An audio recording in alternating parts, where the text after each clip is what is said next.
¿Qué dice Jesús sobre el diezmo? Bueno, Mateo capítulo 23, versículo 23, en un tremendo pasaje donde hay 8 ayes dichos por Jesucristo hacia los escribas y fariseos. En el versículo 23 hay uno bien, pero bien importante, porque dice: «Ay de vosotros, escribas y fariseos, hipócritas, porque pagáis el diezmo de la menta, del eneldo y del comino, y habéis descuidado los preceptos de más peso de la ley». Recordemos, Jesús nació bajo la ley, dice la palabra de Dios, y estamos hablando de un pacto antiguo todavía, Jesús no había muerto. Y la justicia, la misericordia y la fidelidad. Y estas son las cosas que debéis haber hecho sin descuidar aquellas. Es decir, Jesús dice, ahí está hablando de la totalidad de la ley. El argumento que nosotros veíamos en anteriores videos, es decir, la ley es circular, la ley es argumentativa y se sostiene por sí misma. Por eso es importante que nosotros entendamos que la ley es una unidad.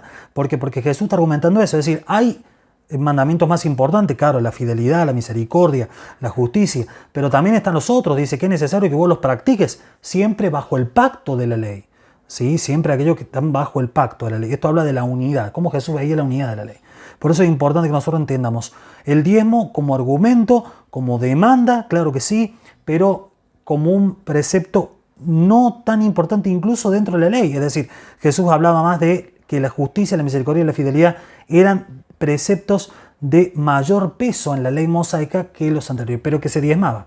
Es decir, un pasaje donde Jesús habla del diezmo no está legislando para el nuevo pacto, no lo está estableciendo como mandamiento, sino que lo establece como un ay dentro de los 8 que establece este pasaje de Mateo capítulo 23 para los fariseos, para los escribas. Entonces es importante que lo entendamos, porque a veces se pueden citar pasajes y decir, pero Jesús habló del diezmo y hay que argumentar esto. Bueno, yo también era uno de los que pensaba eso, pero claramente mirando el contexto, analizándolo en un sentido gramatical en el griego, analizando el contexto bíblico en el momento que se dijo, literario, claramente Jesús no está estableciendo el diezmo como ordenanza para nosotros, sino que está señalando una debilidad de los fariseos, de los escribas con respecto a ponerle el diezmo aún de los condimentos, pero olvidarse de la justicia, de la misericordia y también de la fidelidad.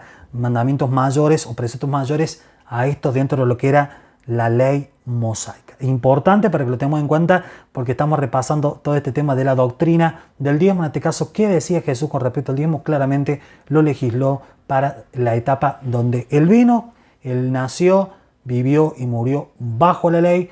Y eso es importante que nosotros lo recordemos cuando vemos a Jesús hablando con respecto al diezmo. En otro pasaje vemos a Jesús pagando el impuesto al templo, por ejemplo, ¿sí? Importante que nosotros entendamos los contextos bíblicos cuando querramos justificar alguna doctrina. Muchos han cometido ese error, incluso quien te habla en el pasado. Por eso es importante que nosotros lo tengamos en cuenta.